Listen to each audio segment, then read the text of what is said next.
Well, no, not again. Yeah, so that's what we submitted to the state for the visual part of an innovation project. And then the kids had to sit in front of a judge on a Zoom meeting.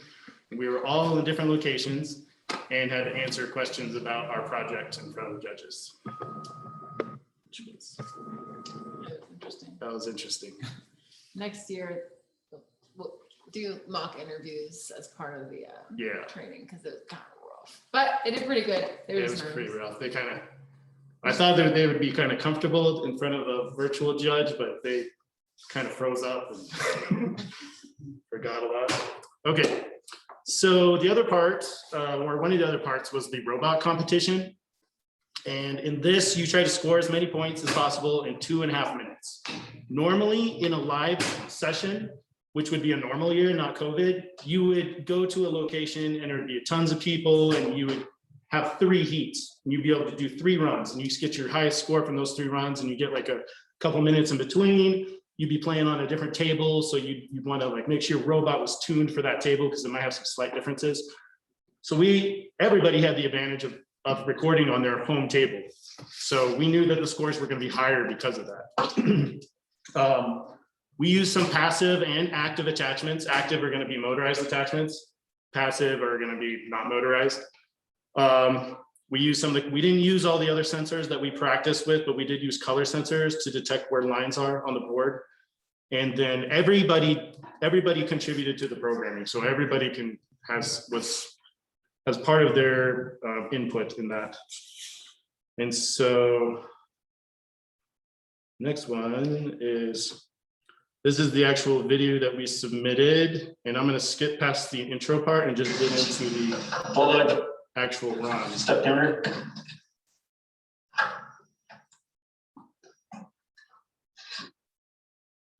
Oops.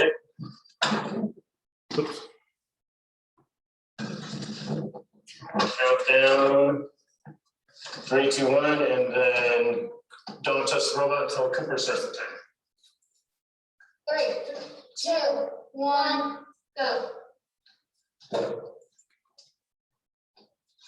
So we built all these attachments, hooked them up onto the robot and tested, modified the attachments and modified the code. And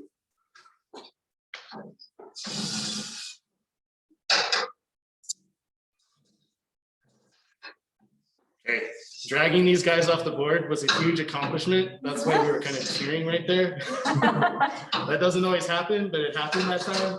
That's an extra 10 points, so we were pretty happy.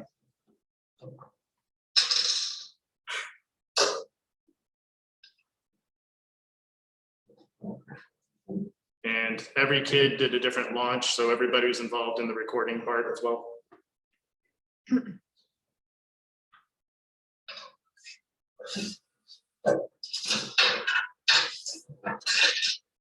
We just had to take the backrest off and knock the bench down. Some of this stuff's pretty simple, but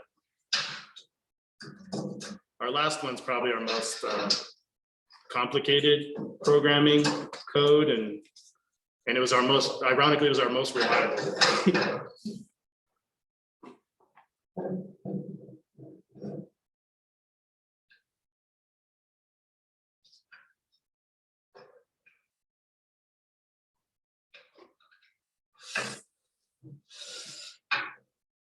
And every time the robot has to return back to that area or off onto the wood part before you can touch it, or you have to take away these precision tokens, which take away like 30 or 40 points. And this is our last mission. There's a what we call a step counter here.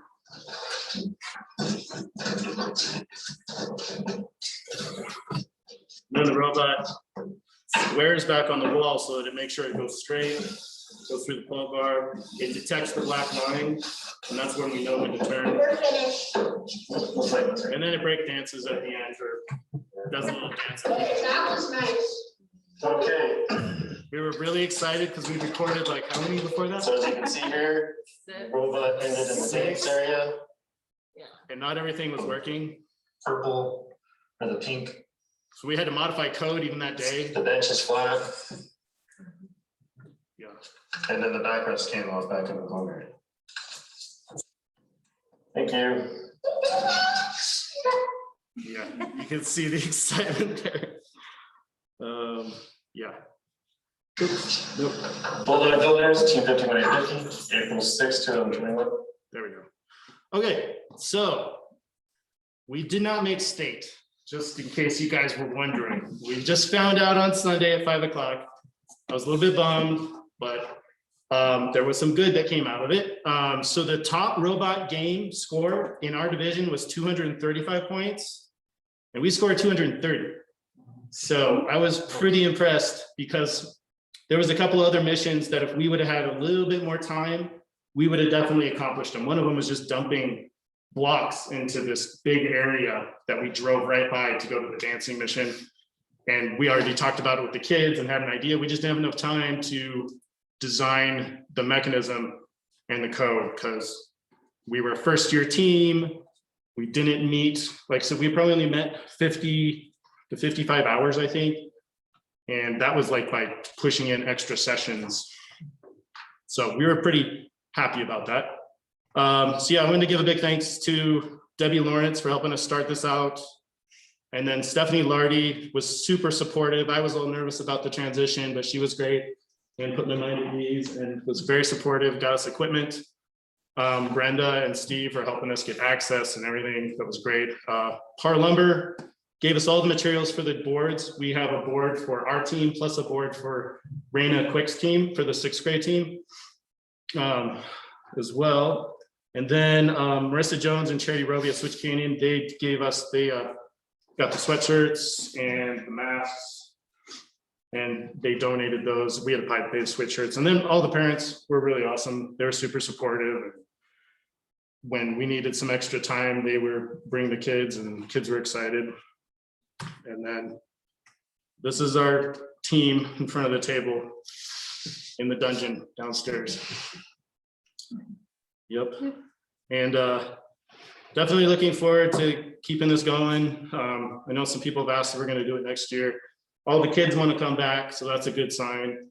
And then I know Raina wants to get more involved. I know she was working with her on her master's program, so that's took up a lot of time. But we're going to definitely come together and use both of our time and resources to get into this. And then we borrowed some equipment from Ontario ESD. We need to give that back, but we're going to try to get on donorschoose.org to get our own brand new sets because this robot we used is the newer robot. The other ones were kind of antiquated, less precise.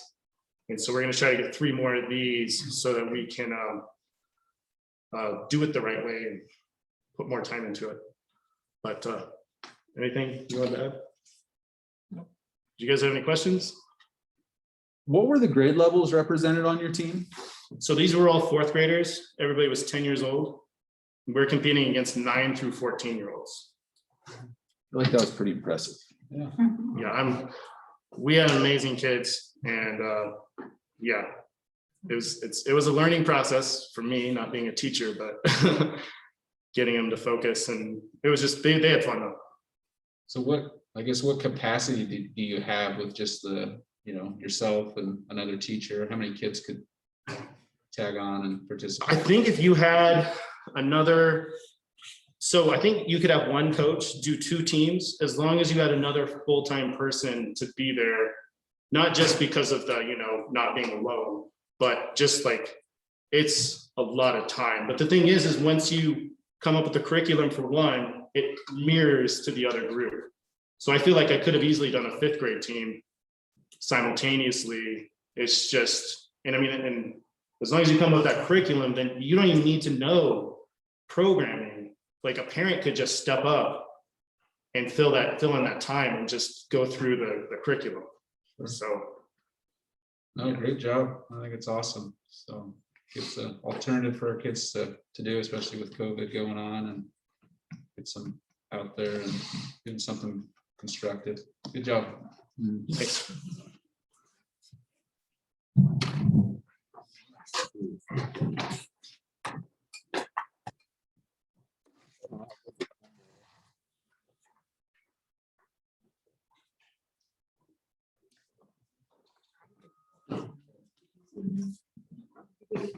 I haven't seen We didn't see any public comments. Were there anybody that missed an opportunity?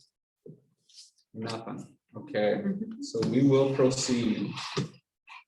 I guess the next item is the consent agenda. Did everybody get a chance to look through and any opposition? I'll make a motion to accept the consent agenda as it's written here. Second. Okay. Who seconded? Okay. Oh, I guess we have a motion and a second. All in favor? Aye. Aye. So. Representative Megan. Okay.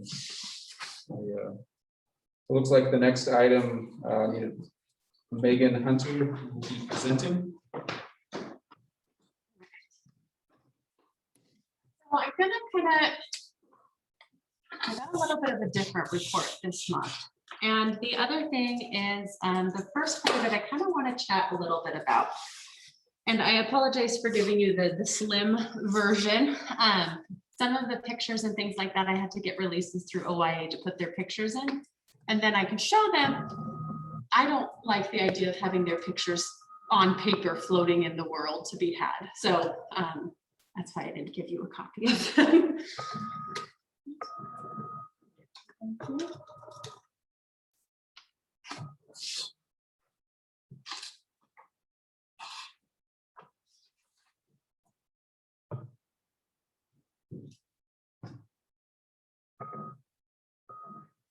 Are you logged into the Zoom meeting, Megan?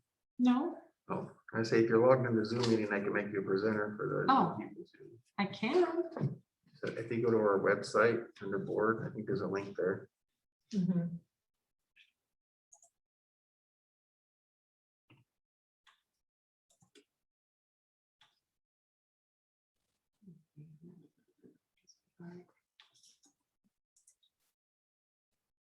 Too many for me. 4. Yep. Right there.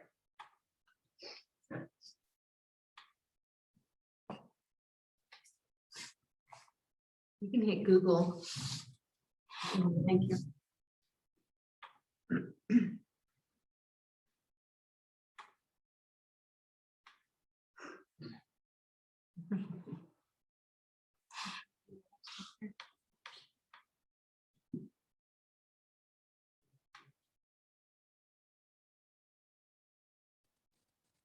Panelist now.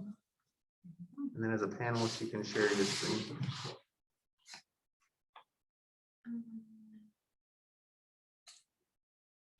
Screen.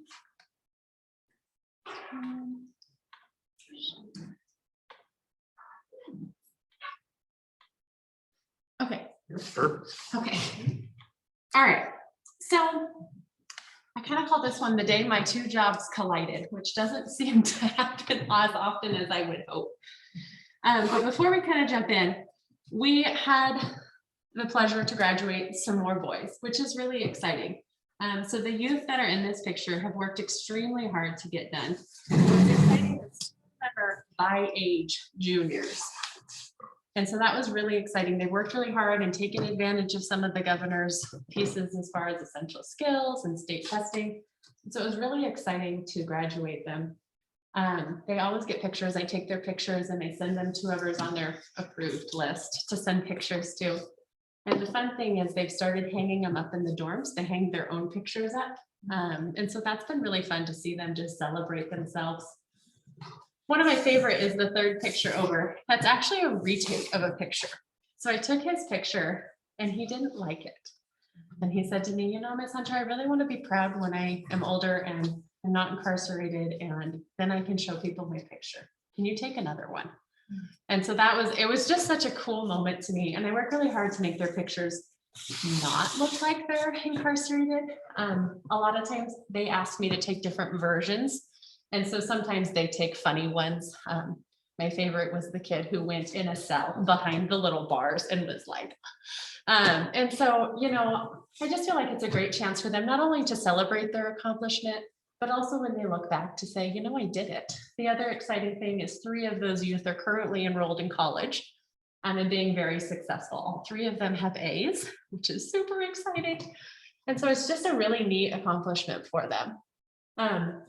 You know, one of the things I shared with them is in lieu of COVID and all the other things going on in your life, you made a choice to get done with high school. And for them, a lot of times I work with their POs too. Please don't pull them out when they have 1 credit left to go and stick them in a typical high school. And so it's been exciting to kind of see that shift over the last couple of years. So we have a couple boys right now who are working hard to finish high school as part of their release agreement to go back home or within a Proctor home. So it's pretty exciting. So that was my, how to share the good news first. This year we've graduated about 8 students. And so that's pretty exciting. I have a handful of boys who are real darn close and they're working really hard to get their things done. One of the things that OYA brought last month was a Black History experience. And it was probably one of the neatest things as an adult I have ever gotten to be a part of, and especially living in such a rural community here. I grew up in a really rural community where everyone looked like me and everyone talked like me. There wasn't diversity. That was not a thing. And so it really kind of got me thinking about our students here in Harney County and whether something like a simple Black History experience would be something that was beneficial to them. And so I took some pictures of some of the things that were there. And what was really neat is the gentleman who puts this on, he's actually an old student services director on the west side. And he put it together for the students within his school to talk about equity and inclusion and everything you can touch. You can touch the paintings, you can take the magazines out. They had a record player, so the boys were playing records. It was just really interesting and neat. And it was a very well put together event because at no point was it pushy. At no point did they have to participate. It simply was, hey, come in and we invite you to touch and look and see what these wonderful people in history have done. And so it was really amazing watching the youth interact with the materials and have very interesting discussions about the materials. Like, hey, that guy was on my wall as a kid, says one student to another student. And it's, who is this? So it starts this conversation of, oh, I like going. Just in history and things like that. It just was super well done. In the packet that you guys have is the link to the event page, because I'm probably not doing justice explaining it. And, you know, it really kind of got me thinking. Here's just a few more pictures. That's the record player. That was by far everyone's favorite. And so it got me thinking, I wonder, you know, I thought it was really neat. And boy, I wish my son had this exposure. And I wish our students here in Harney County. And I sure wish someone when I was a kid would have said, there's this great world out there and not everyone looks like you or talks like you or has a similar family to you or a different culture or a different ethnic group. And so I asked the boys what they thought of the presentation. And I made a point to ask students who have different backgrounds, different reasons why they're there, different home lives, different financial upbringings. I kind of tried to pick a variety of students to ask. And I asked them 2 questions. What did you think? And if you saw this on the outs, would it be as meaningful to you? I was amazed. So of course, my first, it was really cool in the center. And so, which was great. But then they got a little deeper. I like the records and playing the music. I've never seen something like it. There were even things I did not know. It was cool to see what things were like. Ooh. This was my favorite. I would have never thought it was for me to go to. And I can't say I wouldn't have felt the same thing as a student within our schools, in this community, in this world, no matter where you're at, because it wasn't something, this isn't a conversation we have. It isn't something, again, we live in such a wonderful, amazing community, but we're very rural. We are not like Portland, nor do I wish we are like Portland and all of their big city things. We are not like Bend. We are not like Boise. We're not like these areas where the world is huge and there's people who come in different shapes and sizes and colors and backgrounds. And if we could teach our students how to take little pieces of all of those things and create their family dynamic, I think it'd be a really meaningful thing. Some of the other things that they had said were, if more people saw this, there might be less problems. That's a young man who's from Portland area. Heavily gang related child. And it really went, boy, we are missing the boat on this of what if we brought in groups like this to our students, and we brought in someone who did the Black history experience, and we did someone who did talk about our tribal families and things like that, where it's very hands-on, it's very much at the student's level, touch everything, engross yourself in this experience. I think we could gain a lot of bang for our buck with that. So it kind of got me thinking, boy, what does this look like for us here in our district? I've talked with the gentleman who runs the program, and I've talked with OYA, who's the one who brought that program to them. And he's a pretty busy guy because a lot of districts are booking him because they're experiencing such a vast difference in educating students, allowing these conversations to be okay to say, boy, your family dynamic is different than mine. Boy, that's really interesting. I never knew that. Or who is that? Those were my favorite comments that were made. And again, it was in such a way that no one felt pressured. No one felt on the spot. At first, people were a little, I think they were more nervous to touch all the art and the cool things. But once they got in there, and they're reading these articles to each other, they've asked me to order quite a few different books for them that were represented and mentioned in the study and in the experience. Just was really cool. So it kind of made me start thinking that maybe we could provide some awareness and education to our students and their staff. I mean, I'm going to call it out. When I started teaching, I didn't learn about inclusion other than everyone belongs. It wasn't until I was teaching and working with students from different backgrounds and different cultures. And again, I had the opportunity to work with refugee students, and I got put through some amazing training because I don't know. And I wonder how many other of our staff members feel that way. So we do get students who maybe aren't those typical Harney County families or come from a little bit different background, or maybe they just look a little different than we do. Again, it's okay to ask questions. It's okay to wonder.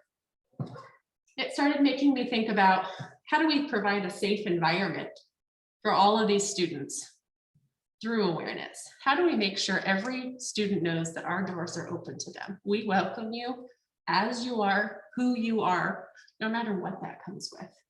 And it was okay to talk about. I also think it's really interesting. What if we let students experience some of these past icons we talk about, you know, Michael Jordan and Rosa Parks and a lot of these other figures that we see or talk in history. And again, here, touch this. This is from him.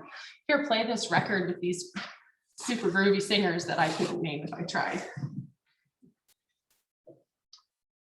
And I really like the idea of letting it be self-led in a safe way. Again, so those students who are a little more apprehensive, again, this is not meant to make people uncomfortable. It's going to, I'll put that out there. But what if we did it in a safe way where families are invited to come in and see these things? And again, this was just such a great jumping point to talk and think about all the different groups and things we could bring in a similar format that's very comfortable and very safe, I think is the word I'm looking for. So I am curious what you guys, how do you feel about having something like a Black history experience coming into our buildings? Is that in a tribal experience? And again, I think that this can, I know that's not a normal board presentation question, but. Yeah, I think anytime you have an opportunity to, you know, show anybody in a good light that, you know, shows that this is what hard work and opportunity affords you. And it just so happens to look like, you know, me or whoever, to inspire some kids to do some good things. I see positive in that. So, I mean, I would be open to anything. I grew up here and, most people kind of look like me, and fortunately went out and saw that there was another side to it, and there's opportunity in everywhere you go to learn. So I think it would be fine. That's really helpful because I know, again, I didn't grow up here. And so I don't know the past history or what it was like 5 years ago or 10 years ago. But I know I grew up in a similar community, and I remember getting accepted to a college in California and touring it, and no one looked like me. And I wouldn't go because I was going to be a minority. And it stuck with me as an adult. And I grew up in a very supportive family. Go do, conquer the world. And I thought, I wonder how many students get out in the world beyond here, which is what we want to do. Go and achieve, and then come back. And again, arm them with knowledge. I went up and attended the presentation in the gym, and they did really fill up the entire gym with just magazines and pictures and stuff. And it was a nice presentation in the fact that they just could wander and touch. And so it wasn't like you had somebody just talking to them, but the person was there available to answer questions. And it was valuable. So I think if we get the chance to use it here within our district, it would be valuable for sure. So what I'll do is I will work with the representative, and then I'll bring you some more information in my next board report about kind of what that could look like. I'd like you guys as involved as you'd like to be, because I would like to make sure it's open to the community as well in whatever fashion we can do that. Just because, again, as an adult, it was very meaningful. And I just continually think about, boy, how many other people feel like I feel, and again, give me the knowledge, tell me about it. So. Okay, I'm going to totally switch gears. So one of our special ed teachers, Mrs. Leonardo, at the high school this year, has had a busy, hectic year with COVID. She has a large caseload of students, and students with a lot of needs, whether they're academic, emotional, social. And so she came to me and she said, I have an idea, which always makes me really nervous when she has an idea, because she has phenomenal ideas, but she does such a great job get out of the box and let's think this way. And so she said to me, I want to create a place where students can come, they can relax, they can take a deep breath, they can let their emotions out, they can hide in a tent in a safe COVID friendly way. And I said, okay, well, what would that look like? So it started with, I want a jellyfish lamp. So this lamp with these floating octopus things. And then it became this light that's on the ceiling. And so continuing to watch, I finally got a chance to go and check it out. And it was really cool. So what she's done is she has created a space where some of her students are able to come in and identify how they're feeling. Maybe I'm happy, maybe I'm mad, maybe I'm sad. And students are able to come in. She tries to have them talk about how they're feeling when they get there. Sometimes she skips the step because the student is just wound up. Sorry. So as they come in, they start on the balance beam. And so they're getting that hand-eye large motor coordination. So as they walk across the balance beam, she does a great job being there. No one's falling off the balance beam. It's very low. And then they bounce on the ball. And so they're getting these large motor skills. We've worked with our occupational therapist through High Desert ESD, and she's been able to support us a lot to make sure we're not only finding that emotional piece, but we're also serving a bigger need as far as some of their motor skills that they need. From there, they get to choose what they want to do next. So she set up all of these great stations. There's a TV with fishies and things, and they float around, and it's very soothing. Don't stay too long or you will be very relaxed. She has them do yoga. And so the students get to come up and pick which they want to do and walk through that piece. That's the yoga board. So they're able to do just different versions. She has a tent for students to hide in. This is probably one of a couple of the students' favorite place. So we've put a couple chairs in there so no one's using the same one. And students are able just to go and take a minute. And what she's found is she's collecting more students than she thought she would. She was walking past the restroom and heard a student who was upset. And she said, hey, let me show you this space. You just need to ask so an adult knows you're in here. And the girl responded, so I don't have to cry in the bathroom anymore? She had a student who was blowing out, not necessarily one of her students she works with. He has a lot going on at home, not all positive things. Hey buddy, come in here. So he worked out his anger on the punching bag instead of someone else. So she's just found this great niche in this great way. And I just wanted to share this because it's really neat that she's expanded upon what she already had and knew. She's hoping to continue to kind of grow this space. She's offered it open to staff. I know a couple of the high school staff members have made it in there to just take a breath. You know, with the world of COVID, that's a little bit unheard of currently. And so I just wanted to highlight the great work she's done. If you're at the high school, I encourage you to check it out. It's pretty neat. She's just taken half of one of the rooms in the back and turned it into this little oasis. And so it's been really neat to see. On a not so relaxing note, I figured I would just touch base on state testing. So the waiver that the state originally submitted was denied. And so they amended the waiver, which I attached in your presentation. But essentially what the waiver is they're looking at a little bit of a different testing idea. And so within that, they're looking at, this has not been approved yet. My understanding is we've kind of got a nod from the state, is how I read the acceptance so far. And so what ODE is proposing is that our tests just look a little bit different. So instead of having kids do these long drawn out tests, it'll just be a snapshot, a sliver. The state also has been pretty clear that they understand the scores are not going to be what we think they would be. But one of the other things they've chosen to include this year that I'm thinking we're going to end up getting to do is it's called a SEEDS survey. And so what it is it's a survey that looks at how the students are, I can't move my box, doing. And so it asks some questions such as, do you have technology at home? Do you have Wi-Fi? Do you have a smartphone? It's supposed to take somewhere between 10 and 20 minutes. It's not supposed to be super long. And they're hoping to, by doing this, that they'll be able to better understand some of our populations of students and needs. My understanding is then we will get that data, not per student, but we'll be able to better understand what students do have available, what don't they have available. I really liked some of the questions just as far as, you know, about their family. Do you feel like you belong? Do you have friends? Are you part of this community? And so that will give us some interesting information.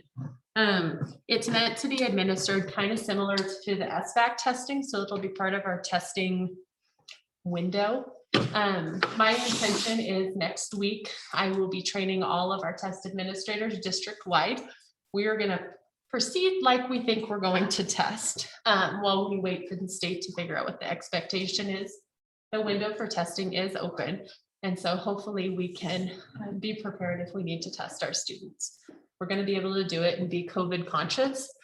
So for example, like it's later, the students will test in their classrooms within their cohorts. And we're just going to get a little creative with what that could look like. But I just wanted to give you just a brief update on that, since it's kind of been the talk of the state. All of our testing, we're hoping to be done by the beginning of June. Most of the buildings are hoping to start kind of that mid-May piece.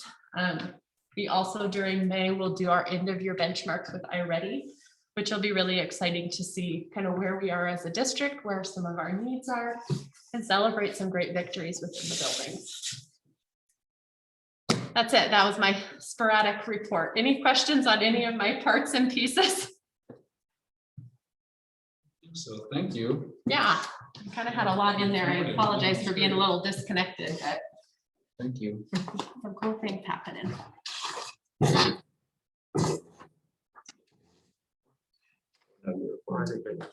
All right, so we'll go to the superintendent report now. I wasn't able to open the high school report. I don't know if Yeah, anybody I else wasn't had either. from that. Oh. Mr. Medley's not here tonight. He's actually watching baseball tonight, and he only had a couple opportunities this year. Oh, so yeah, I'd maybe say if we we'll could go. just get it I'll have to- sometime and take a look at it. That's weird. Were you able to open the middle school one? Yeah. I think all of them but the high school. Okay,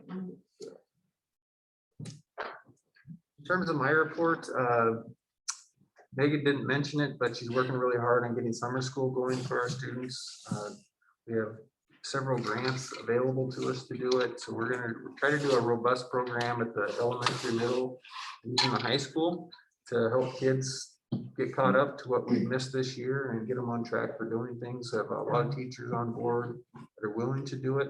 In the past, that's sometimes been a roadblock, but we got a lot of teachers that are interested, so we're gonna provide transportation, even at the elementary, add some PE and some music into it to make it as fun as we possibly can, to make summer school an experience that they want to return to again in the future. So excited about that.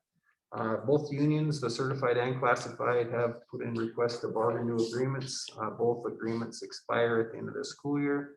And so we will need to put together a bargaining team. So I guess I would ask the board if anybody's interested in being on that bargaining team. It's nice to have 1 or 2 members on that team. Probably won't do it until mid-March, so Mid-May. mid-May rather than March. Yeah, that would be great when it's mid-March next year. This is next year. Yeah, no, it's for next year, but Or next yeah, year, but it's This May. but this May. Yep, not March. What's the time commitment usually? Kind of depends on how the bargainings go. We really spent a lot of time last time bargaining with language. I can't. I wish I could predict what it would be like, Really but varies, I yeah. foresee it being really good relationship with both union groups, that it would go fairly fast. Still your initial meetings, exchanging proposals, probably once a week for, probably at least 4 or 5 weeks though. I think that would be probably minimum. When's the transition for the new, I mean, I guess everyone here will be in place to go through the whole process. So assuming you get done through June, which would be really cool to be done with it by the end of June. I'm sure the bargaining units would also like to have their summer available, so I would definitely go through June, I would think. Maybe think about it and then let me know between now and the next board meeting if you're interested in doing that. What time of day do they typically meet and for how long? It'd be after, it would be in the evening, generally speaking, outside of regular school hours. Try to make it work for them and try to make it work for the board members as well. So we did a spring break, so we would have only 3 weeks really between the last board meeting and this. I was able to have, I had grandkids all week long, so I don't know how restful it was, but it was fun. It was like 6 a.m. till they went to bed at 8. I was in charge of them, but lots of fun there. That, and I'm hoping a lot of our staff members were able to get out and get some relaxed time. Last week I was reelected to the OSAA executive board by the delegate assembly, so that was exciting. That's another 3-year term. It's nice to have a voice in athletics and activities in the state of Oregon and have an inside scoop of what's going on. I just have a voice, so that's nice. And then Brendan and I also attended the Portland Job Fair last week. Normally we attend. This year we attended virtually, which was really kind of an odd situation. But we were able to talk to a few people, get a few applicants, made some interviews, made some connections, and in the end, we're hoping that we get the list of all the candidates and what they're endorsed in, so we can reach out and do some further recruitment there. So that's all I have for my report. If you have any questions. How has the new guidelines from the CDC and the state's changes affected our ability to go to school? Because we'd already gone back to school full time. Has it changed any of our operations? No, not really. Since we were already back in school, they changed it from 6 foot down to 3 feet. That helps. And the state fell in line with that as well. They did, yeah. They did come out. They eliminated the 35 square feet per person in a room. They just really relaxed it. But at that point, we're in, right? So we're already doing things, and so we really just try to maintain the masks, which are still a requirement in the classrooms, in the playgrounds. That's still in place, but it's paved the way to have a more normal school year next year, like we've had the last few weeks, other than the mask. Did it relieve any strain on the transportation for busing? No, because transportation already had their guidelines for transportation were fairly loose. So that they had a lot of recommendations, you should do this or could do this, but they didn't really hold you to a 3 feet or a 6 feet.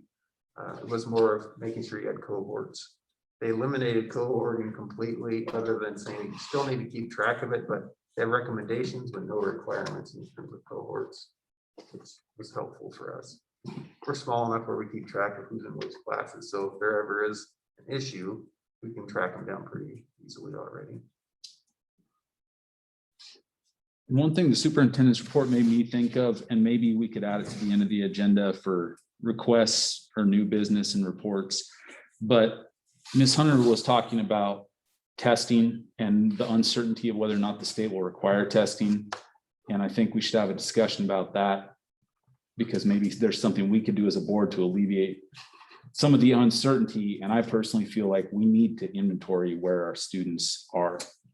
So we can And talk that's about the that piece later. with the iReady piece, that we'll have local data on how we're doing. We won't necessarily, it kind of depends on how it pans out in the next couple of weeks, but we may not have that state level assessment. So it might be harder to compare ourselves with what other schools are doing, but locally we'll have a good idea of each individual kid, the student with iReady. You want to talk about that further or put it on the agenda towards the end? Or, I mean, I can see value. I mean, I don't have the, I'd want to understand, you know, where the teachers come from and their perspective, or what your perspective is further. But, you know, I definitely see value in comparing us with other, you know, other schools out there, you know, if this is something that will be utilized by other districts. If we're the only ones, it doesn't really help us. The iReady helps us just so we could see individual growth and how they're doing. We would expect, at least in our district, probably the students did fairly well. I can't imagine sitting in the valley in the Portland area when their students have done CDL all year long.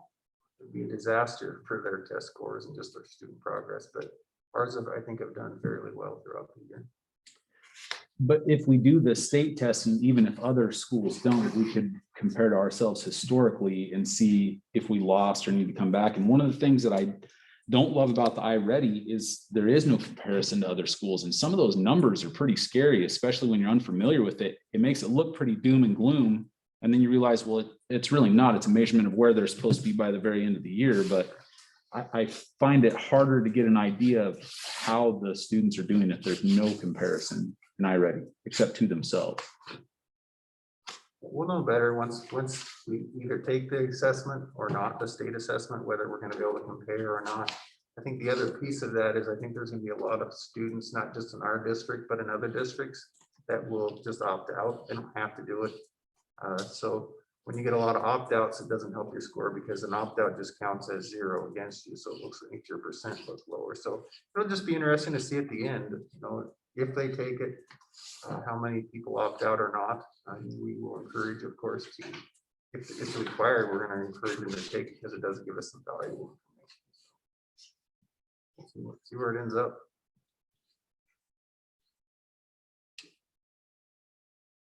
Any other questions? So we know that. Oh, you can wait till the end. Oh, almost had me. So action items. Our first item is donations. Read those. Got them. Okay, so we've got two donations. The first is from Ruthie's to the BHS senior football player, or to BHS senior football player canvas photos for $199.90. The second is High Desert Rough Stock to BHS FFA program for $165. I get a motion to accept. So moved. Second. So person or a motion and a second, and all in favor? Aye. Any opposed?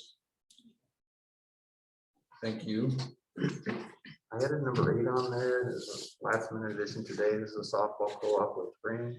They have just one student this year that wants to come play with the softball. We were gonna do it 2 years. I think we were gonna do it last year before it got canceled. So I would recommend that we sign on to the co-op, especially in a year when there won't be a state championship or playoffs or anything like that.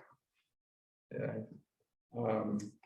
That's a great idea. So I have a motion to approve that co-op between Crane and Burns for softball. Yeah, I'll make that motion to approve that. Second? Okay, any opposed? Or all in favor? Aye. Okay, it's unanimous. All right, so Teacher Appreciation Week. So I will, Unless you want to. do we have any volunteers to read this? Okay, I can do it. So this is for Teacher Appreciation Week, May 3rd through 7th, 2021. So whereas teachers mold future citizens through guidance and education, and whereas teachers encounter students of widely differing backgrounds, and whereas our country's future depends upon providing quality education to all students, and whereas teachers spend countless hours preparing lessons, evaluating progress, ensuring students' safety, counseling and coaching students, and performing community service. And whereas our community recognizes and supports its teachers in educating the children of this community, now therefore be it resolved that the Harney County School District No. 3 Board of Directors proclaims May 3rd through 7th, 2021 to be Teacher Appreciation Week. And be it further resolved that the Harney County School District No. 3 Board of Directors strongly encourages all members of our community to join with it in personally expressing appreciation to our teachers for their dedication and devotion to their work. Adopted this day, 13th day of April, 2021. So entertain a motion to, I guess, approve the resolution. Thank you. I'll make the motion that we approve the resolution as presented for teacher appreciation. I'll second it. All right, all in favor? Aye. What do we do, or what can we do as a board of directors to actually do something other than proclaiming that it's Teacher Appreciation Week? I mean, can we budget to? We used to make some breakfast for them, some stuff like that. I don't know with all these restrictions if we We can. could probably work with the principals and put together a breakfast. Last year we couldn't, but We've done donuts before. We've actually done a nice breakfast in the cafeteria at Slater before. Got up early and. whoa, you lost me there. I think that would be great, something. Okay, But- you want to find something like that? Especially the idea of donuts, especially we could get by with during the pandemic and not have to worry about the distancing guidelines. I'd really like whatever we need to do that. I need to go pick them up or drop them off or whatever, but that's it. We could maybe get kolaches from. Donut. I'll work with the principals and connect you guys and let's do something fun. That sounds good. Awesome. Thanks. Should I sign this? Yes, please. Yes, go for it.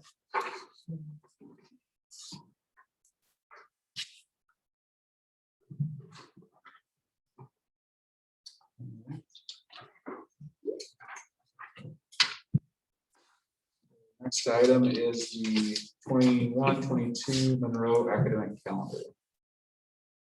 This is obviously Monroe goes to school year round. They have some extra holidays in there, but they have a separate calendar from our regular school district calendar. Mirrors it in many cases, but not in all. So they need a separate. Approval for it. Good. Yeah, looks good to me. Looks good to you. I wasn't saying anything to the contrary. So All right. it was all right. All right, Got I got a thumbs up from Megan. So for a motion to approve. I'll make the motion to approve the calendar from Monroe. Second. All right, all in favor? Aye. Aye. Passes unanimous.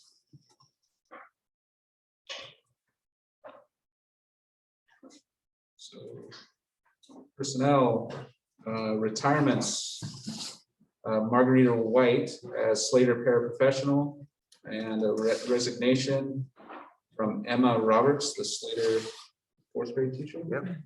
And both of these are effective at the end of the school year. At the end of the school year. So I'd like to thank them for their time committed to the district. Have a motion to accept the retirement and resignation as read. Make a motion to accept the retirements and resignations as presented. Second. All right, all in favor? Aye. Do we do exit interviews on any of these? I know that's something we talked about in the past, especially with the retention goal. Yeah, I certainly could. Yeah, great idea. Do it. Sometimes we already know the principal Right. talks to them, so we don't always do it because it's not necessary. Yeah, I mean, I think some value in both retirements and resignation. You know, they're leaving for all kinds of reasons, but do you guys use like a standard form of questions? Yeah. We have a couple available to us. Yeah. Okay, that'd be great. So next item is board policies 4.3. This is a policy LBEA, resident student denial for virtual public charter school attendance. So really quick, the question at the end of the last meeting was, is this a required policy? Is it, and it's only required if the board has the intention of potentially denying a student. If you're not going to deny students, then it wouldn't have to have a policy. I think we should probably keep it. So if that's the case right now, I think they recommended here that it says the district may respond with an approval or disapproval instead of within 5 days, up to 8 days. And I think that's just in line with the current law. I know there's a few different, I think I talked about this before, there's a couple different bills in the session right now that are related to this, but nothing's passed that I'm aware of that would change any of this. So just because I wasn't here last time, I wasn't able to participate on Zoom or anything. Was there a lot of further discussion? Yeah, we talked quite a bit about the different reasons and that people leave and stuff like that, and whether or not to make it like a choice for Steve if he wants to or not. That's kind of, we decided that wouldn't probably be the best thing to lay on his shoulders. So if we had the policy, I think, he can still use his judgment, but he would have a policy to back it up if we needed it. Okay. I strongly believe in freedom of choice for education, so I am in disagreement with that policy and would personally like to see it repealed. And the thought of using discretion in allowing or denying transfers worries me from a legal liability standpoint.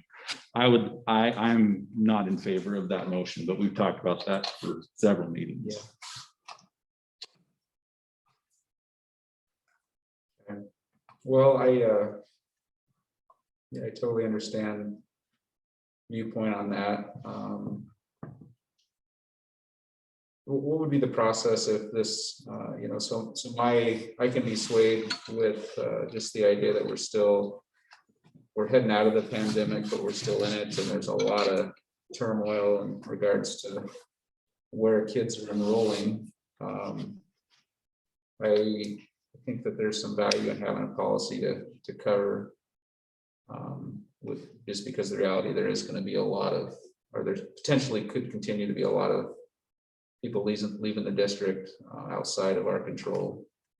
So yeah, I think that it's reasonable to have a policy that supports this, if we do have to deny, although I think it's a hard thing for, any one person to approve or deny. I think we should have a policy that supports it if we're going to do that practice. So I'll make a motion to approve policy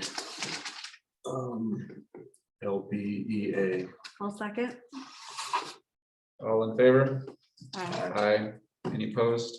Nay. Okay, so get that.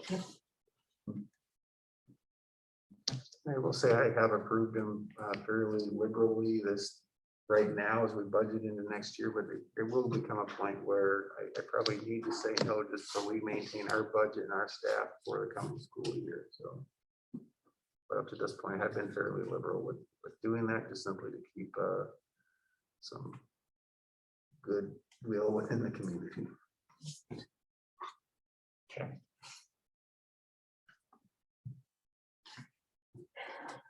So that ends the action items. Next is discussions and or new business.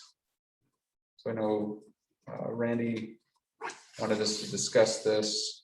So the idea of the Lincoln building, I guess not being used as the district office, and wanted to have a discussion on what alternatives we have and what are maybe some recommendations for the future. So really the big thing right now is the boiler is kind of on its last leg. We spend, I don't have it in front of me, I want to say about 60,000 a year maintenance in the building. Is that about right here? We budgeted. Probably. And so, is that worth it to keep your district office open here with the idea of having, your boiler go out on you? And then you're gonna have to put a lot of extra money into that. So there's 60,000 budgeted on this building for heat. Mostly heat and just upkeep. Oh, heat and upkeep. Okay, so maintenance, Yep. heat. But the big part has been the The boiler. biggest thing is the boiler in this building, yeah. I mean, we got it going this year, but it was Really? I might dispute Barely. that at this point. it really works pretty good. Yeah. The second floor, but this floor, not so much. I got some really good winter gear if you guys need it. It's hot. It's like Hawaii in our offices, but it's Alaska up here. Randy did look into a double wide, I think he figured, a double wide to have a conference room, office space. For our office, if you put it over there by the bus garage, could be an option. They want to say 130, I want to say 1,000 for that to happen. Is that just for the unit or setup? Yeah, set up electrical. I think that was just for the unit, plus you'd have to do the setup and such, so you probably have to Well, have you can another do better 20 than or that, 30, but yeah. That's for a brand new one. Right, yeah. I did have Rob Paramore came by and just did a walkthrough with me. He was gonna try to get back to me, hasn't done it yet, but he's gonna try to get back to me, at least give me kind of an idea ballpark of what you could ask for the property. It's one of those things where it's super hard to have a comparable. So Mhm. what would you offer? But he was gonna work on a number, at least to come back to the board. I had a community member contact me, and I don't know if anybody's contacted any of you, but a neighbor around here, and she was concerned that if it became public housing, she was just worried about just the clientele that it potentially could bring. So, Which is a concern with any time properties up for sale. of that course, You can't pick and choose. right, Not a gated community. no. And we had talked about mothballing this anyway, with the bond passed it. I think further information and continued entertainment's I think we need probably. to keep talking about it. I mean, we have the TDCC building right in front of the high school. That could be an option for us as well. Are they not there anymore? They're there. They not- do no services for us. Yeah, not right now. I mean, we have a Gotcha. relationship with them, but I think they currently are without a director. I think Eastern still has a person working there. I think Tom Wallace is still there. Yeah. He's still there. That's right. But I mean, it is our facility, so at some point, if we're getting rid of this and we have to go somewhere, if we have built something, that would be an option for us to say, hey, Sure. we need to move. Yeah, I'd like to see, what options we have, what the costs, kind of analyze that, but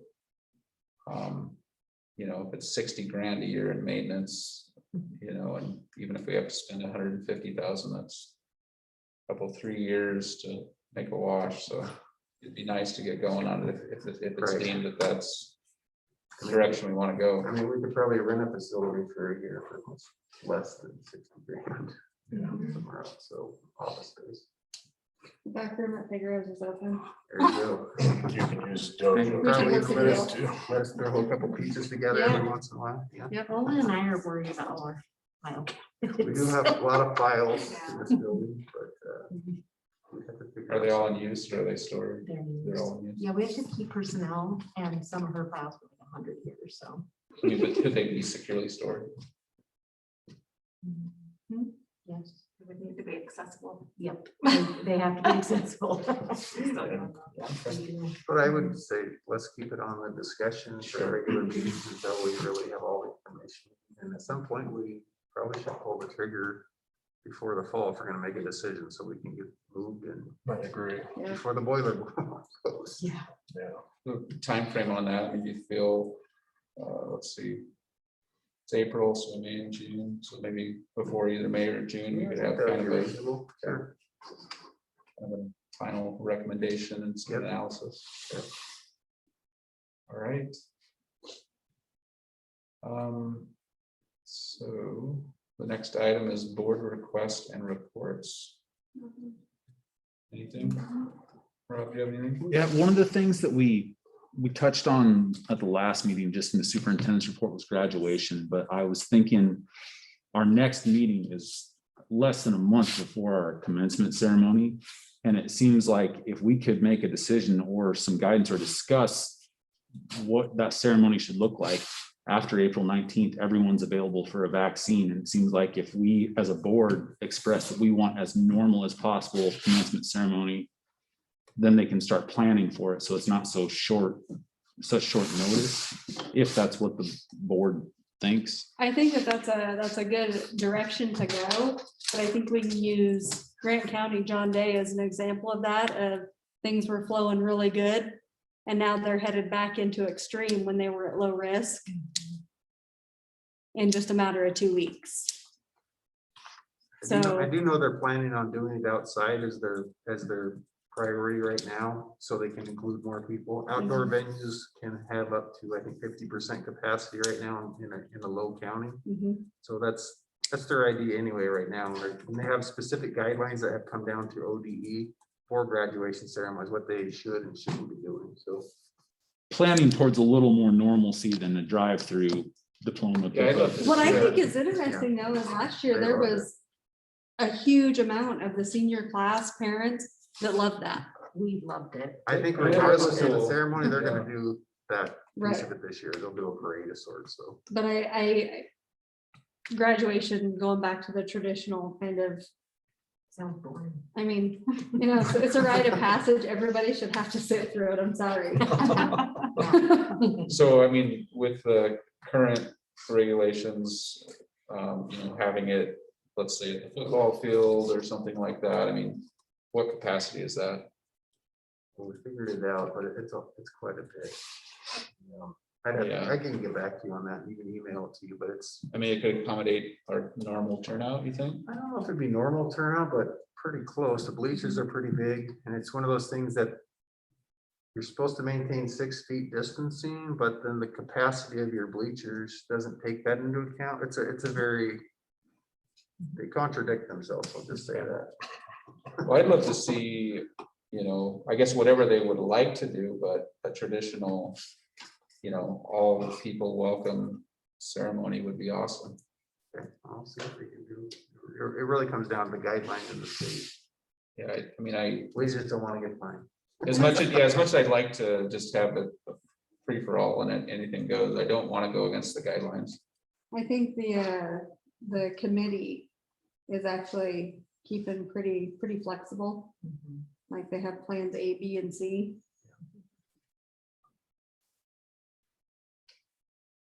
Okay. Any further discussion on that? All right. I guess if that's it, we can adjourn. So, Nice job, Mr. Wynn. all right, have a good night.